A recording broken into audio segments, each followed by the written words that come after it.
Hey, what's up today, you guys? I had just posted that, and I just wanted to touch bases real quick. I had posted something yesterday, and really what I was addressing with it, as I look up at it, is kind of what I wanted to talk about today. Just real quick, I ain't gonna do too much, but it was, what and who were you before the vest? And I think looking at all the responses, you know, it's it's always good to see the separation between what people actually have to say. I think from my perspective, I think like Scott Jantz, I think that's how you say his name.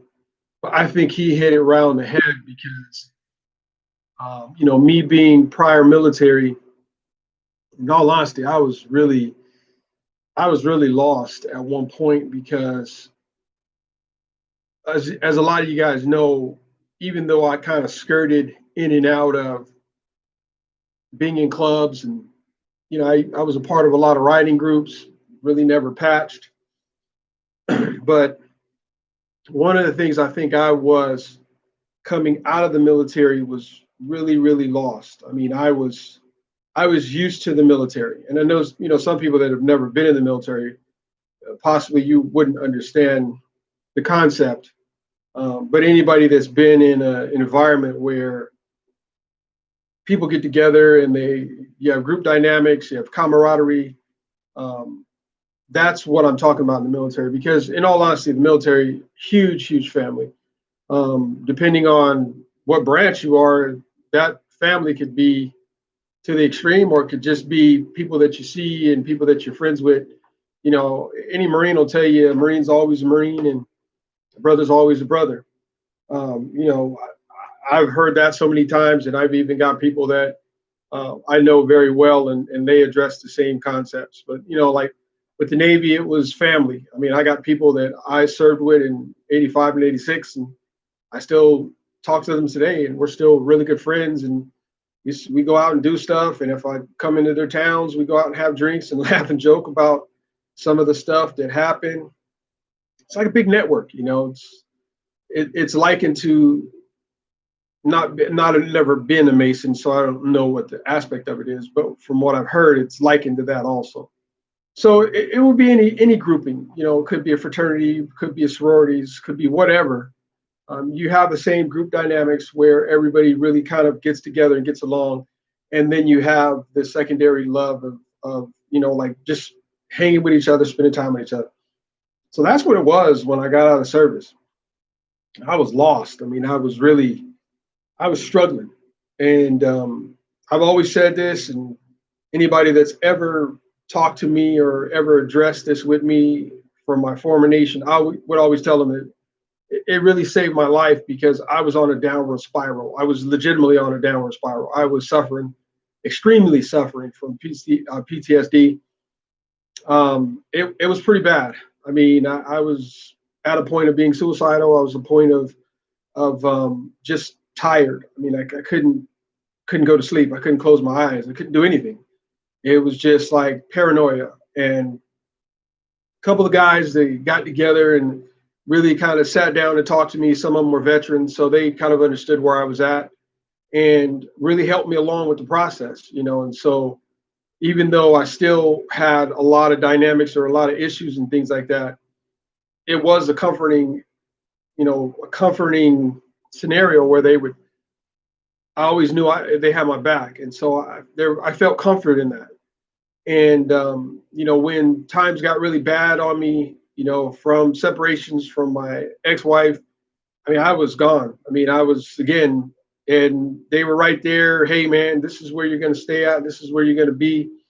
Don't worry about it. If you need something, we're here for you.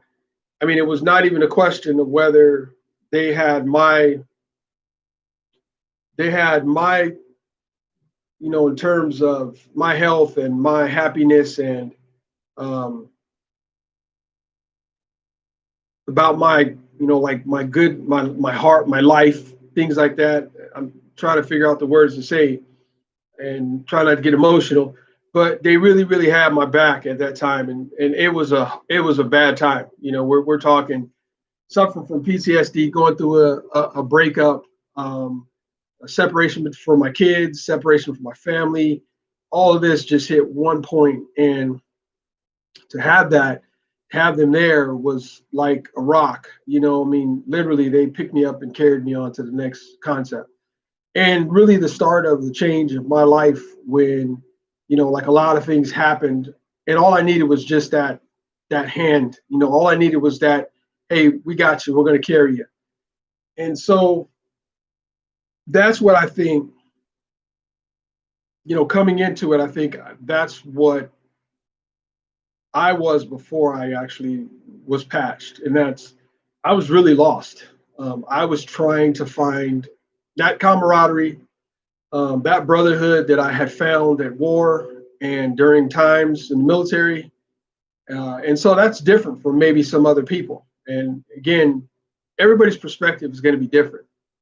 I would say that when I left my former club, there was time frames where I felt, I guess I felt like I didn't want that anymore, and I didn't want to be a part of it because of the anger and the upset and things like that. And I think once the scabs healed themselves, I was right back, like just feeling like I needed something. I felt lost, and being able to find uh, individuals within a motorcycle club that are the fucking the same as you are. I mean, like, people don't know, man. Like, I'm probably one of the most quiet people. I really don't. But I'm a fucking idiot. I ain't gonna lie. I am a fucking idiot. I mean, I will say some off the wall, crazy ass, you name it, shit out of the blue, and people just like, what the fuck? What the fuck? I'm the misfit. I'm the has been. I'm that person that just doesn't give two fucks what you say, or if you got a problem with me. You got a problem with me, let's just handle it so we can stop having problems. And I just have always lived my life like that. And to be able to find people, like-minded people like that, it's a blessing. It's tough because you can search. And I did. I mean, I really wanted to see, because I understood that would be the last time I ever wore a patch, if I ever wore a patch again. And I wanted to make sure that it was going to be people that felt the same way I felt. Like, I can't stand when people are fake. I hate fake motherfuckers. I just do. I hate people that say one thing and they do another. Hypocrites. I hate people that tell you to do one thing and they don't do it themselves.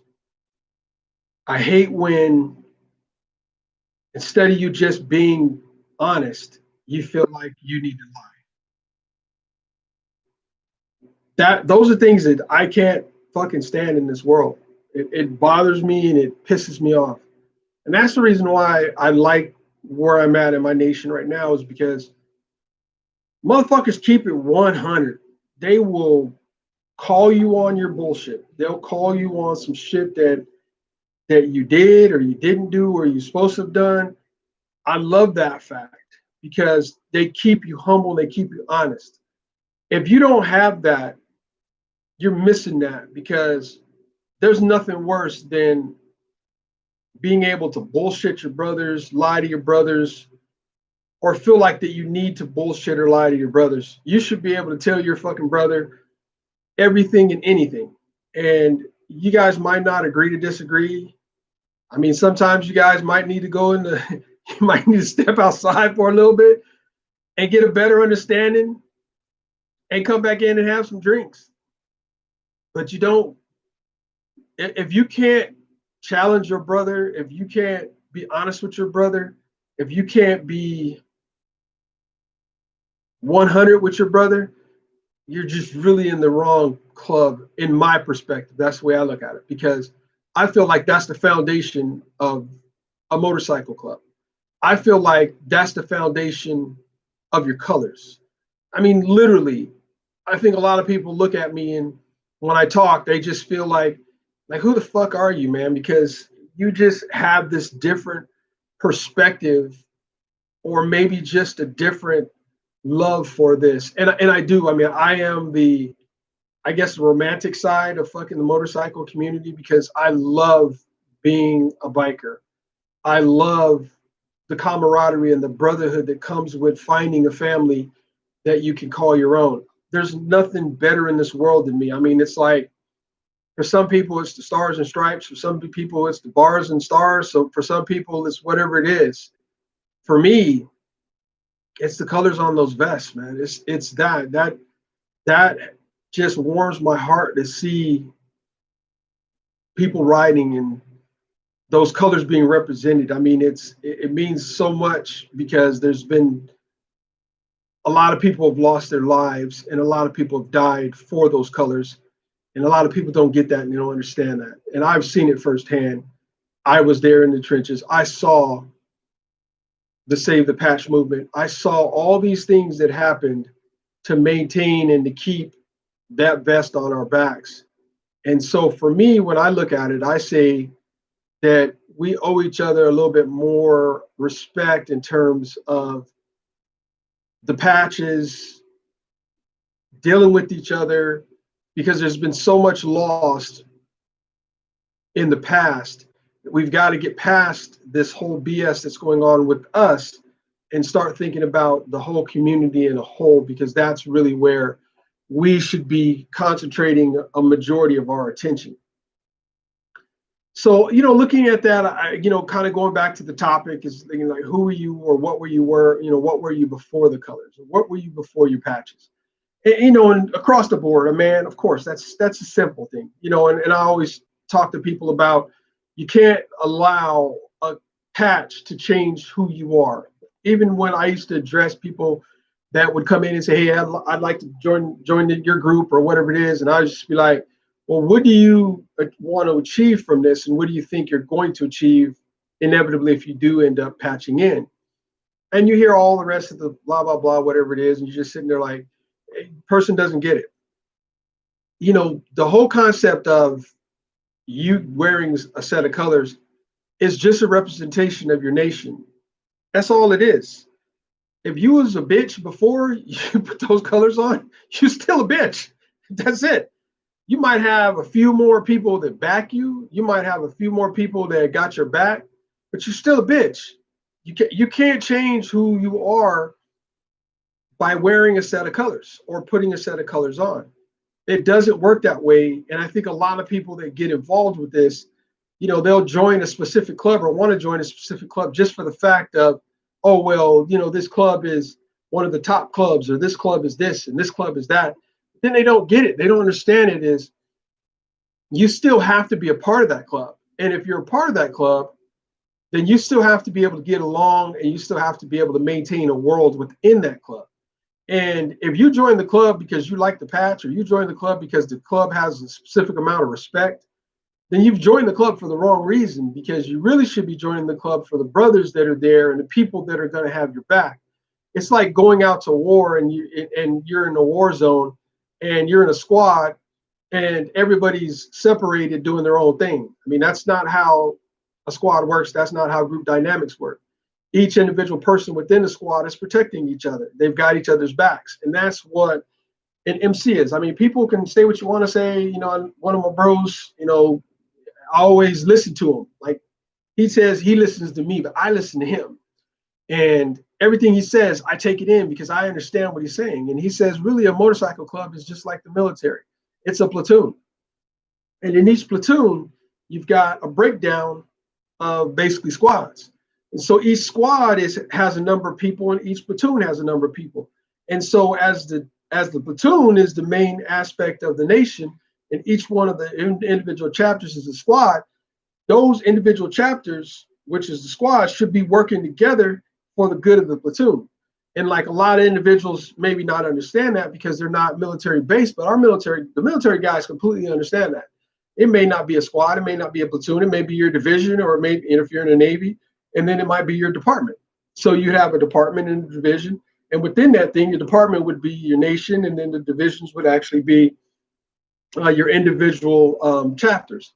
So, it doesn't necessarily matter how you do it or how you say it, but each way you can put it back together. And so, as a squad works together, but a squad works together for the whole of the actual nation. And so, why do I tell you that? Is because the squad is working for the whole of the actual nation, but the nation is actually represented by the colors that you have on your back. And so, everything you do within that aspect, it looks either good or bad on your nation. It looks either good or bad on your platoon. It looks either good or bad on your department. However you want to call it, that's exactly how it is. So squads have to actually work together to perform a mission. And then that mission is either going to be a good mission or a bad mission, depending on that. And it's represented by the nation. So those are things that, as an individual within a club and within an individual that's wearing colors, those are the things that you have to understand in terms of who you are within that nation or within that squad or whatever you want to call it, my analogy. But if you were a certain person before that time frame, or you were a certain person before that, then you have to understand the change that occurs and the change that has to occur. So people always ask me, like, what was it like to be in the military? It was tough at first. You know why? Because they have to take all the idiot, stupid shit that you would do as a civilian, and they've got to cleanse you of it. And that's what boot camp is. That's what any other type of training or whatever it is in the military. It's taking you, breaking you down, building you back together. And when they do it, they build you back together as a team. Now, a lot of people don't get that analogy. A lot of people don't understand that. But anybody that's ever played sports, anybody that's ever done this, it's a process to where you become or understand that you as an individual are part of the whole. So if you as a bitch, or you basically do dirty, underhanded shit, then you have to understand that your dynamics are not going to work within the club. And that patch just isn't going to save you just because, oh, I got a patch on now, I can still be a hoe. If you're a bitch, you're a bitch. Simple as that. So know your role. So you don't need to be in the club just to be a hard ass, because clubs have everybody. You got your thumpers, you got your guys that are your brainiacs, you got your guys that are good at business, you got your guys that are good at merchandising, sales, you got guys that's good at being able to actually go out, and they're entrepreneurs, or they're able to go out and promote and do things like that. And then you got guys that are just the basic handy guys that can turn wrenches. And in each individual member, it's a piece of a chessboard. And that's legitimately, you need to understand where you need to put your pieces at and where your pieces go. And that's the biggest thing, I think, like leading into what I'm going to finish with is, as a member, when you put the vest on, you become a part of the whole. And your goals, or what you may have been prior to you joining that club, in some senses, they should actually change. There should be some adaptation. Now, you don't have to change to be a certain way in the club. Club brothers should accept who you are. And that's where the prospect and the hang around time frame, those are the things that are so important and I always talk about that people don't really listen to. Because if you know a dude ain't built for it, then why would you put him in that situation? Why would you create or cause a situation where that individual would have to be able to do that? Some people can't fight. They just can't fucking fight. So why would you make him, why would you put him into a fighting scenario? They just can't do that. That's utilizing a tool that you're ultimately going to lose because the person cannot do exactly what you want them to do. So understanding that there's going to be tools to the puzzle, and there's going to be tools to the chess pieces, and you got to make sure that you use your tools the right way. But I think going back to the concepts of the vests and the concept of who you were before the vest, I'm going to say this. I think it'll be the last thing I'm going to kind of address. And it's something that my father sat me down one time, and I will always remember this because we were sitting in the garage, and it was just weird how my dad was. He would always sit down, and he would just basically, he had this weird cross. He had like a guy that's sitting down, like a psychologist that sits down, and he just starts to talk. And I always remember it because he had a cigarette in one hand, and he was drinking a bottle of Thunderbird in the other, and he was talking to me. And he just says to me, he says, I noticed that you've gotten more involved, with the bikes, and you've been out and about, and you've been doing things with your uncle, and I'm happy with that, or whatever it is. He says, but I want to share something with you before you get too deep into this. And I was like, all right, what's up? So he said, I'm going to use it as a woman. He said, so I'll use it as a woman, but I want you to understand that I'm saying it as an MC, and I'm saying it as being a part of a club, or or hanging out with these guys. And it was weird because my dad never talked to me. I guess that's what I do now, is he never just would talk to you straight up. He wanted you to understand what he was saying and this concept that he was trying to say. And you're just sitting there like, what the fuck are you talking about? And then he would say to you like, oh, okay, I get you. Why don't you just say that in the beginning? I guess that's what I do to you guys, right? So when he told me, he said, you can't be half of a person and get into a relationship. Okay, I get that. I understand that. He says, no, you're not understanding what I'm trying to say. He says, you can't be half of a person to get into a relationship. And the reason why is because the other person has to be able to give you the other half to make you whole. I mean, I'm like, okay, that's some deep shit. I said, okay, so what are you actually trying to say? He said, it's simple. Don't be a half-ass motherfucker. And I was just like, okay, Dad, I get you. I understand what you're trying to say. And so that's what I say to you guys, man. Like, really, don't be a half-ass motherfucker. If you're going to be a part of this shit and you decide, you know what, I'm going to go ahead and I'm going to join the MC. I'm going to get in this MC shit and I'm going to join it. You got to be in it 100. You can't be just half-assing, trying to just because you want to patch. And I'm just going to say this. This is the God honest truth.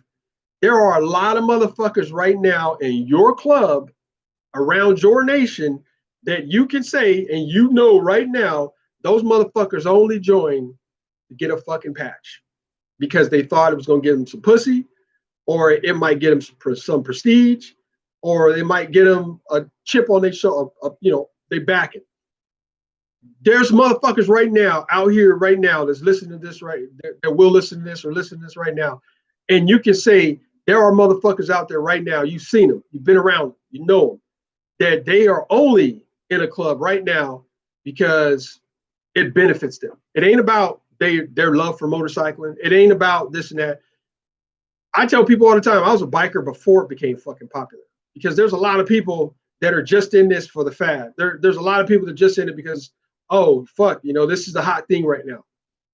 Next thing you know, the three-wheelers or whatever you want to call them, that'll be the hot trend, and everybody will be leaving the motorcycle community. It's already happening. I guarantee you within the next 3 to 5 years, if these, I can't think what the name of it is, went right off my head, but these three-wheelers actually start to pick up momentum, I would guarantee you within the next 3 to 5 years, there will be more people associated with the three-wheelers than there are actually in terms of motorcycle clubs and stuff like that. Be a huge growth, because there's already chapters and there's already groups that are forming right now, and inevitably it will become a part of a club. I guarantee whatsoever. I know they're already out there, they're already starting, but there will be some clubs that will be kicking off here real quick. Slingshots, yeah, there you go, Bert. I appreciate that. And those slingshots are the ones right now that are going to be coming out.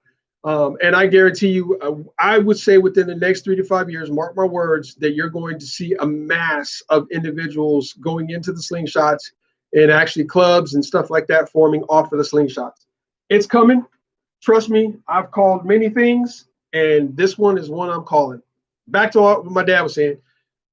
What it really comes down to, and what I want to leave you guys with, is when you come into a club and you're part of this club, this is where you have to come in specifically for certain reasons, or the reasons why.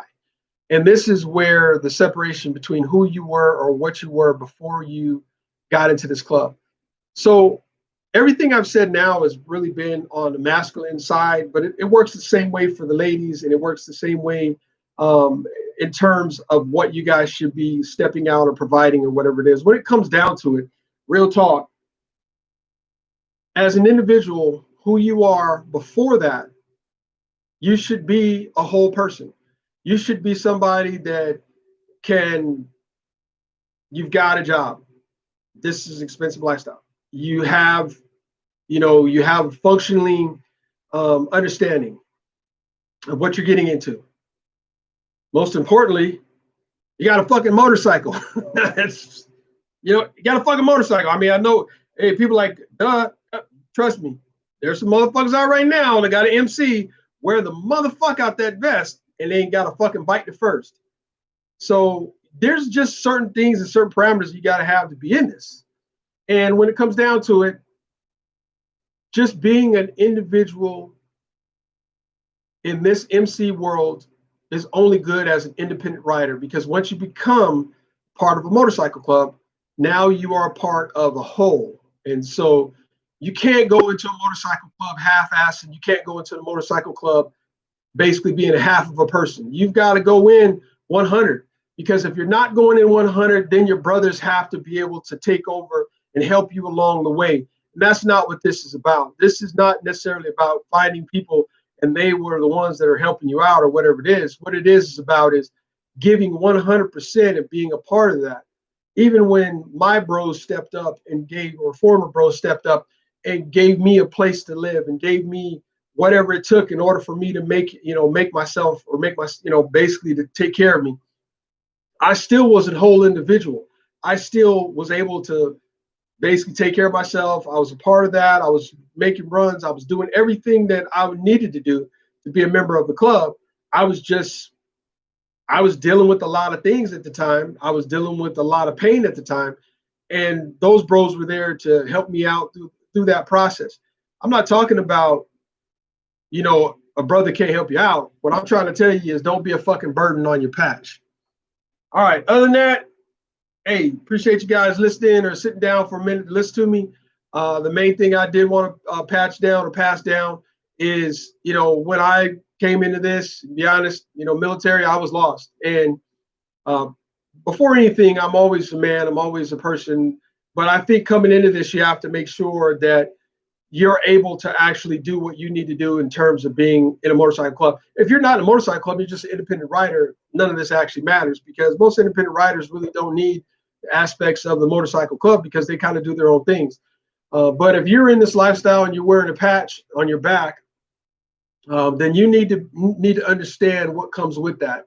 And it can't be a situation or a process where, they need to carry you, when this is a team and we got each other's backs.